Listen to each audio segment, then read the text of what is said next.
Magandang araw po sa inyong lahat at sana ay nasa maayos kayong kalagayan. Muli ito po ang inyong F. Santos ng Dagdag Kaalaman, at ang topic na aking ibabahagi sa inyo ngayon ay nakatuon sa Republic Act No. 11917, partikular na ang mga probisyon nito tungkol sa professional conduct at ethical standards ng mga security professionals sa Pilipinas. Gamit ang isang holistic at participatory approach, ating susuriin ang mga mahahalagang punto para sa inyong pag-unlad bilang mga profesional. Ano ba ang kahalagahan ng Republic Act 11917?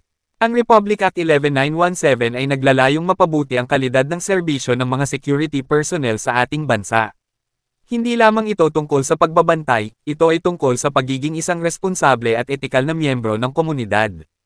Ang inyong pag-unawa sa mga alituntunin dito ay susi sa inyong tagumpay at sa kaligtasan ng inyong mga kliyente at ng publiko.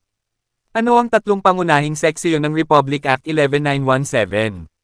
Sa Book 7, Rule 52 ay ganito ang ating mababasa sa pagkakaliwat na sa wikang Pilipino. Ating pag-aaralan ang tatlong mahahalagang seksyon na bumubuo sa pundasyon ng inyong tungkulin. Sa Section 233 ay ganito ang nakasaad, pagsunod sa mga pamantayan.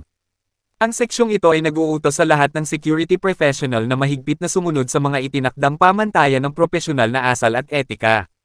Ito ay hindi isang opsyon, kundi isang obligasyon. Sa Section 234, ito ay ang Security Professionals Creed. Ito ang inyong gabay sa pagsasagawa ng inyong tungkulin. Ang creed ay nagbibigay diin sa inyong pangunahing tungkulin, protektahan ang buhay at ari-arian, at panatilihin ang kaayusan at kapayapaan. Ang katapatan, integridad, at pagsunod sa batas ay mga halagang dapat ninyong isapuso.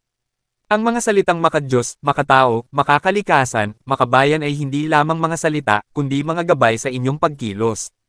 At sa Section 235, ito naman ay ang mga pamantayan sa etika.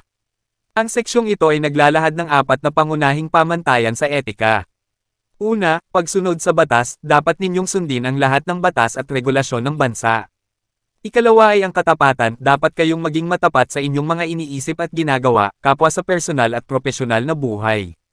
Ikatlo ay ang paglilingkod sa interes ng kliyente, dapat ninyong unahin ang interes ng inyong kliyente at ng inyong ahensya. At ang ikaapat ay ang pagpapanatili ng confidentialidad, dapat ninyong panatilihing confidential ang anumang impormasyong ipinagkatiwala sa inyo. Ang pagiging isang security professional ay isang malaking responsibilidad.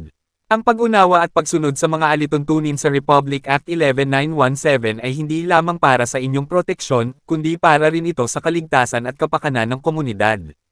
Maging huwaran tayo sa ating propesyon at maging bahagi tayo sa pagtatayo ng isang mas ligtas at maayos na lipunan. Maraming salamat po. This is F. Santos ng Dagdag Kaalaman saying life is wonderful. Ingat po tayong palagi. Ang video na ito ay pag-aari ng F. Santos ng Dagdag Kaalaman.